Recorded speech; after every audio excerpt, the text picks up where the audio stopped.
अस्सलाम वालेकुम। इस वीडियो में आज हम कोरिलेशन को कैसे कैलकुलेट करते हैं डिस्कस करेंगे कि कोरिलेशन एक इमेज फॉर्म में या जिसको हम ग्राफिकल फॉर्म्स में या हिस्टोग्राम फॉर्म में जस्ट लाइक दिस वन कि आपको ये पिक्चर यहाँ शो हो रही है। मैं जूम करके भी दिखा देता हूँ आपको कि किस तरह एक ट्रेड का दूसरे ट्रेड के साथ लिंक है या पी वैल्यूज़ उनके साथ किस तरह हैं। तो न्यूमेरिकल फॉर्म में भी एंड ग्राफिकल फॉर्म्स में भी या स्कैटर प्लॉट की फॉर्म में भी ये चीज़ें हम डिस्कस करेंगे। तो आइए चलते हैं हम अपने मेन टॉपिक की तरफ।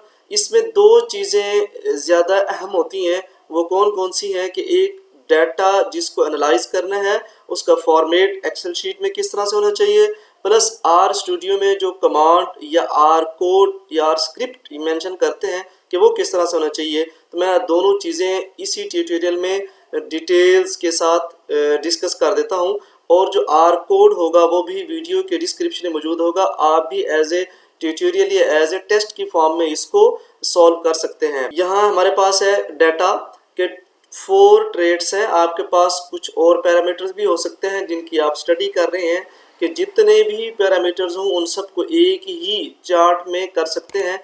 जस्ट लाइक मेरे पास 4 हैं ट्रेड 1, मैंने ट्रेड 2, 3, 4 आपके पास अगर हूँ तो इस तरह आप इसी ही रो में लिखते जाना 5, 6, 7, 8। तो इस तरह उनका मीन डाटा लिया हुआ है। यहाँ रेप्लिकेशन की या जीनोटाइप या ट्रीटमेंट या लेवल्स के नेम लिखने की ज़रूरत नहीं है।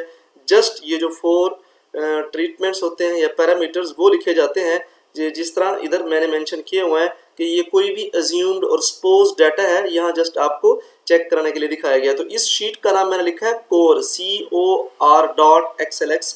तो ये कोर नाम है। आप कोई भी नेम लिख सकते हैं, लेकिन जो नेम लिखेंगे आर स्क्रिप्ट में भी वो वही चेंज कर देंगे। नेक्स्ट मैं बताता हूँ कि कोर कहाँ कहाँ आर स्क्रिप्ट में यूज़ होगा, जो आर कोड हम आर स्टूडियो में रन करेंगे। तो ये हो गया शीट का फॉर्मेट। अब इसको एनालाइज कैसे करना है। एनालाइज करने के लिए इस तरह जब आर स्टूडियो ओपन करेंगे आर प्रोग्रामिंग के लिए तो 4 विंडोज़ या 4 पार्ट्स शो होंगे, 1, ये 2, 3 एंड 4। तो इस तरह ये कंसोल आर प्रोग्राम जब ओपन करेंगे तो यहाँ कर्सर ब्लिंक शो होता हुआ नजर आएगा। तो सेकंड साइड पे सेकंड स्टेप पे आपने इंपोर्ट डाटा सेट पे जाना है। यहाँ इन्वायरमेंट क्लिक किया हुआ है ऑलरेडी, तो इंपोर्ट डाटा सेट में तो ख्याल करना है यहाँ ऑलरेडी कोई और फाइल अपलोड ना हो, अगर हो तो यहाँ से इसको क्लियर कर देना है। इंपोर्ट डाटा सेट में जाने के बाद यहाँ फ्रॉम एक्सेल, क्योंकि हमने डाटा अपना एक्सेल में, क्योंकि मेन और फ्रेंडली सब जो यूज़ करने वाले हैं वो इसी को करते हैं। बाकी सब के लिए ये सॉफ्टवेयर्स किसी के पास होते हैं, किसी के पास नहीं होते, तो ज़्यादातर एक्सेल यूज़ होता है। तो आपने भी एक्सेल यूज़ करना है फ्रॉम एक्सेल। तो एक्सेल से तो वो ये पाथ मांग रहा है कि कहाँ शीट है। तो जैसे हमारे इधर आर प्रोग्राम का फोल्डर है तो उसके अंदर सारी चीज़ें मौजूद हैं। कोरिलेशन पेयरसन, जिसको सिंपल कोरिलेशन भी कहते हैं, COR.XLX। तो इस तरह इसको यहाँ आपने क्लिक कर देना है। क्लिक करने के बाद रिट्रीविंग होगी और डाटा आपको शो हो जाएगा। तो ये ख्याल करना है यहाँ डबल क्या लिखा होना चाहिए। कैरेक्टर्स न्यूमेरिक्स डाटा भी है, लेकिन ऑलरेडी जो डबल है तो ये होना चाहिए कोरिलेशन और बाय डिफ़ॉल्ट। और ये first row as name and open data viewers, ये दोनों आपके पास टिक होनी चाहिए। इसके बाद इंपोर्ट कर देना है। इंपोर्ट करने के बाद आपको यहाँ शो हो जाएगा 150 ऑब्जर्वेशन ऑफ 4 वेरिएबल्स के जितने भी ऑब्जर्वेशंस हैं कॉलम्स में, रोज में, उस तमाम की तमाम बता रहा है। और इधर ये शो करा रहा है कि शीट किस तरह से है।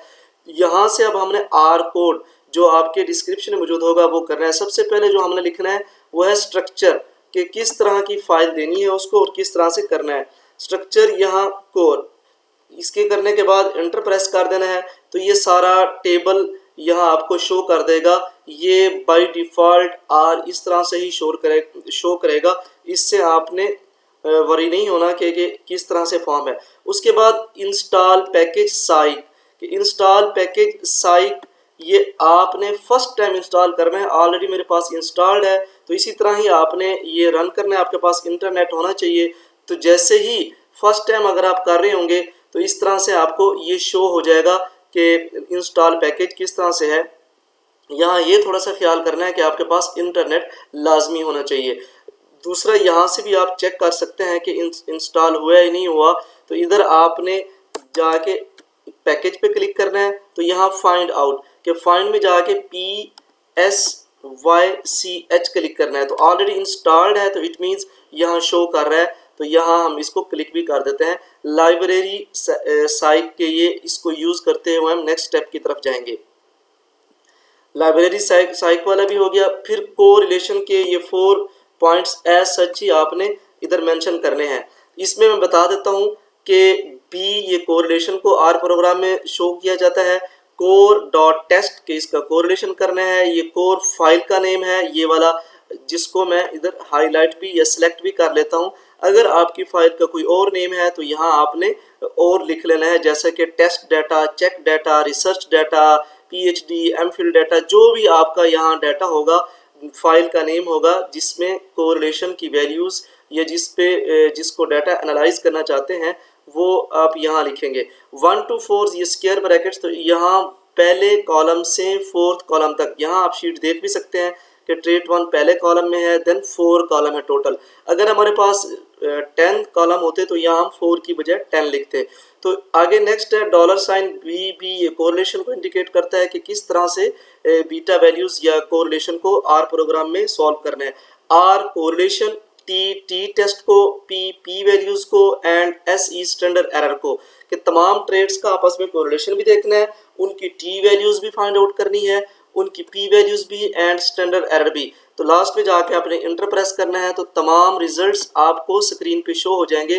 तो ये कोरिलेशन का है कि ट्रेड 1 का ट्रेड 1 के साथ 1 आ रहा है, ट्रेड 2 का ट्रेड 2 के साथ, ये मैं यहाँ सेलेक्ट करके भी दिखा देता हूँ आपको कि ये ट्रेड 2 का ये ट्रेड 2 के साथ, इस तरह ट्रेड 3 का ये ट्रेड 3 के साथ, ये इस रो में अगर देखें तो ये इस कॉलम में देखें तो इस तरह ट्रेड 4 का ये कोरिलेशन है। ये टी वैल्यूज़ हैं, कुछ जो है रिसर्चर्स वो टी वैल्यूज़ को प्रेफर करते हैं और उनकी सिग्निफिकेंस चेक करते हैं। कुछ जो रिसर्चर्स हैं वो पी वैल्यूज़ को फाइंड आउट करते हैं और कुछ जो रिसर्चर्स हैं वो स्टैंडर्ड एरर्स को प्रेफर करते हैं कि स्टैंडर्ड एरर से इसको शो किया जाए। तो हम यहाँ जो है यहाँ पी वैल्यूज़ को शो करते हैं कि किस तरह से पी वैल्यूज़ को फाइंड आउट करके इसका सारा डाटा ले सकते हैं। तो पी वैल्यूज़ को किस तरह से करना है, यहाँ मैं आपको एक उसकी इमेज पिक्चर भी दिखा देता हूँ कि किस तरह से पी वैल्यूज़ की सिग्निफिकेंस लेवल चेक किया जाता है। कि interpretation from P values condition conclusion, अगर इस तरह वैल्यू हो 0.05 तो नॉन सिग्निफिकेंट, 0.01 से 0.05 के दरमियान तो सिग्निफिकेंट, और 0.01 तो ये हाईली सिग्निफिकेंट, जिसको डबल स्टेरिक ये स्टार लगाते हैं। तो इस तरह से इसको इंडिकेट किया जाता है। तो हमारे पास इस तरह से ये सारा डाटा मौजूद है कि पी वैल्यूज़ ट्रेड 1 की ट्रेड 1 के साथ क्या है, जिस तरह आप देख सकते हैं ट्रेड 2 की ट्रेड 2 के साथ, या ट्रेड 1 की ट्रेड 2 के साथ, ये सारा कॉलम ट्रेड 1 का है। ट्रेड 3 के साथ क्या पी वैल्यूज़ हैं, देन फिर हम इनके ऊपर स्टार लगा के या कोरिलेशन वैल्यूज़ को फाइंड आउट कर सकते हैं, इनको चेक कर सकते हैं।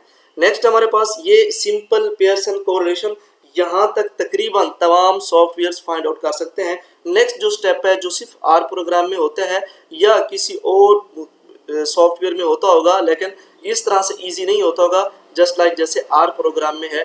नेक्स्ट स्टेप हमारे पास है कि अगर हम इसको सेव भी करना चाहते हैं, कि इसको कोरिलेशन को हम अपने डॉक्यूमेंट्स में देखना चाहें, तो ये भी देख सकते हैं कि किस तरह इसको सेव कर सकते हैं। सिंक कोरिलेशन डॉक्स प्रिंट बी के जो कोरिलेशन को डॉक्यूमेंट्स में देन उसको प्रिंट कर दें कि किस तरह से ये इसकी वैल्यूज़ हैं।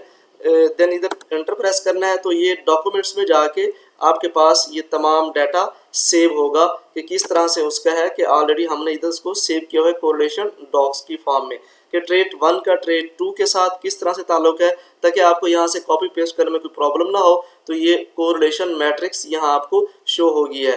प्रोबेबिलिटी वैल्यूज़ भी, पी वैल्यूज़ भी हर एक की यहाँ शो हो गई हैं कि क्या क्या है। तो यहाँ तमाम रिजल्ट्स जो हैं हाईली सिग्निफिकेंट है, तो यहाँ भी दिखा रहे हैं आपको कि ये मेन काम का है। नेक्स्ट स्टेप है हमारे पास इसमें कि इसकी हमने जो पिक्चर्स है या ग्राफिक्स फॉर्म्स में किस तरह से लेके आना है। आपने ये वाला लिंक कॉपी करना है तो यहाँ आर स्टूडियो में पेस्ट करना है, panel score dot PCH21 stars T. तो यहाँ आप 21 को चेंज भी कर सकते हैं। इधर इंटर प्रेस करेंगे तो यहाँ आपको इस साइड पे ग्राफ शो हो जाएगा कि ट्रेड, ये याद रखें ट्रेट 1 की ही रो है। यहाँ ज़रूरी नहीं है कि हर एक जगह नाम लिखा होना चाहिए। ये ट्रेट 1 आपका यहाँ ट्रेट 1 कोई भी हो सकता है। अगर आप प्लांट साइंसिस से बिलोंग करते हैं तो ट्रेट 1 का अगर हम वीट की बात करें कि आपकी रिसर्च वीट के ऊपर है या किसी भी प्लांट के ऊपर है तो ट्रेट 1 मीन्स प्लांट हाइट। तो प्लांट हाइट या ट्रेट 1 का ये तमाम ये कॉलम है। इस तरह ये सारी रोज ट्रेट 1 की वैल्यूज़ की है।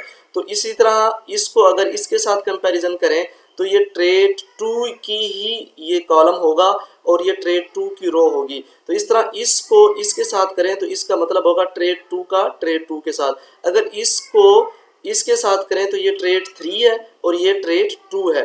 तो ट्रेट 3 का ट्रेट 2 के साथ कंपैरिजन। तो जस्ट लाइक जैसे इस फॉर्म में न्यूमेरिकल्स फॉर्म में हम करते हैं तो इधर भी इसी तरह आप इसको कर सकते हैं कि किस तरह इसको अगर आपने जूम करना है और किसी तरह सेव करना है तो या जूम भी कर सकते हैं, प्लस आप यहाँ जाकर इसको एक्सपोर्ट भी कर सकते हैं पीडीएफ की फॉर्म में, इमेज की फॉर्म में, एज यू विश के आपको रिक्वायर्ड किस तरह से आपके डॉक्यूमेंट्स में, मेन डॉक्यूमेंट्स में। नेक्स्ट ये आपके पास हो गया। इस तरह इसी से ही हम परफॉर्म एनालिटिक्स लाइब्रेरी को यूज़ करते हुए हम नेक्स्ट जो है उसका चार्ट भी यूज़ कर सकते हैं, क्योंकि ऑलरेडी मेरे पास लाइब्रेरी परफॉर्म एनालिटिक्स इंस्टॉल्ड है। तो आपने इंस्टॉल पैकेज के थ्रू परफॉर्म एनालिटिक्स करना है, जिस तरह मैंने ऊपर साइक लाइब्रेरी के में बताया था कि किस तरह उसको करना है। तो ये लाइब्रेरी परफॉर्म एनालिटिक्स मेरे पास इंस्टॉल्ड है। अदरवाइज आपने पैकेजेस में जाके यहाँ परफॉर्म एनालिटिक्स लिखना है तो आपको यहाँ सारा शो हो जाएगा। मैं आपको लिखकर एक बार दिखा भी देता हूँ। तो ये perform analytics, otherwise install package perform analytics आपने रन करना है तो इंटरनेट आपके होना चाहिए आपकी डिवाइस पर, तो ये सारा कनेक्ट हो जाएगा। इसके बाद लाइब्रेरी परफॉर्म एनालिटिक्स यहाँ शो कर रहा है। अगर यहाँ हमारे पास इंस्टॉल ना होती तो नेक्स्ट साइन ना आता, अदरवाइज हमें शो कराता कि जी फर्स्ट आप लाइब्रेरी इंस्टॉल करें, then chart correlation cor 1 to 5 histograms. तो ये हिस्टोग्राम्स हम यूज़ करके कोरिलेशन फाइंड आउट कर सकते हैं। तो ये 1 to 4 कॉलम्स हो गए, कोर वही फाइल का नेम हो गया, चार्ट डॉट कोरिलेशंस और हिस्टोग्राम और 100। तो इस तरह इसको एंटर करने से आपके पास यहाँ शो हो जाएगा। तो इसको जूम करके भी आप देख सकते हैं कि ये स्कैटर प्लॉट में और ये तमाम हिस्टोग्राम्स हैं। इसी तरह ये ट्रेट 1 का कॉलम है और ये ट्रेट 1 की वो है। तो यहाँ थोड़ा सा आपको जो फ़र्क वो फील हो रहा है वो ये है कि जो सिग्निफिकेंट वैल्यूज़ हैं या डिज़ायर्ड पॉजिटिवली कोरिलेटेड वैल्यूज़ हैं वो बोल्डेड हैं और फॉन्ट साइज़ में ये लार्ज फॉन्ट साइज़ में है, और बाकी जो है वो स्मॉल में है और उनके ऊपर स्टेरिक्स के निशान नहीं है। तो आप यहाँ देख सकते हैं जैसे -1.12 तो ये 0.87 ये लार्ज फॉन्ट है, ये स्मॉल फॉन्ट है। तो इस तरह इसका आप जूम करके भी देख सकते हैं और इंटरप्रेट भी कर सकते हैं और इसको एक्सपोर्ट भी कर सकते हैं। उम्मीद है ये वीडियो आपको अच्छी तरह समझ आ गई होगी। कोरिलेशन, पेयरसन, उसके चार्ट और हिस्टोग्राम्स और numerical values and P values के उसका सिग्निफिकेंस लेवल किस तरह से चेक करते हैं। अगर आपका इसी ही रिलेटेड कोई क्वेश्चन है आप कमेंट्स में पूछ सकते हैं। अगर आपने चैनल को अभी तक सब्सक्राइब नहीं किया तो चैनल को सब्सक्राइब करें ताकि आपको बर वक्त वीडियोज़ मिलती रहें। मिलते हैं नेक्स्ट वीडियो में, तब तक के लिए अल्लाह हाफिज़।